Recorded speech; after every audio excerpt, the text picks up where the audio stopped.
The Quran says that Christians and Muslims worship the same God. However, the Quran also says that Christians go into what's called excess. They have gone beyond the truth. And in fact, we are addressed in the text of the Quran, and the people of the book, Christians and Jews, are instructed not to say anything of the law other than the truth.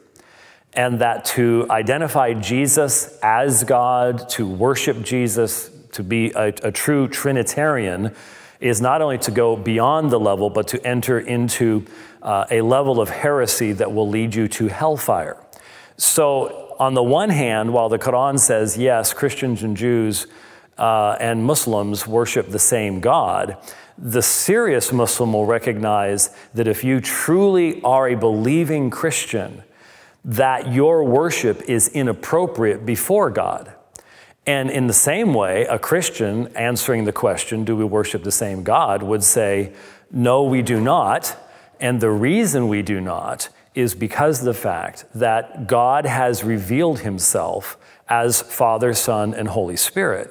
And so after that revelation takes place, Jesus comes in flesh, the Holy Spirit is poured out upon the church. After that point in time, we cannot go back to some type of Unitarian worship and say we're still worshiping God, because in essence we're saying that revelation that God made of himself is invalid or it's untrue. So the serious Christian and the serious Muslim will say, while we are both saying that historically our God spoke to Abraham, we're both making that connective claim. The reality is that in our current situation, what Christians believe about God and what Muslims believe about God are absolutely antithetical when it comes to what true worship actually is. And so on a political level, we can get away with saying, oh, we're one happy family, the Abrahamic faith, et cetera, et cetera. But on the truly religious level, where we are a serious Muslim or a serious Christian, we have to recognize, no, the worship that you give to a Unitarian God, in denying that worship to Jesus Christ, denying the coming of the Holy Spirit, from the Christian perspective, you're not truly worshiping the one true God.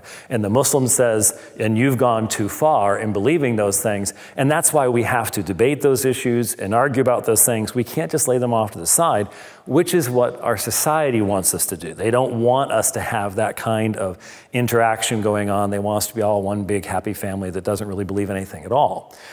We can't do that. And so there is a difference between the two. And to say we worship the same God is to so simplify the claim as to make it a meaningless statement.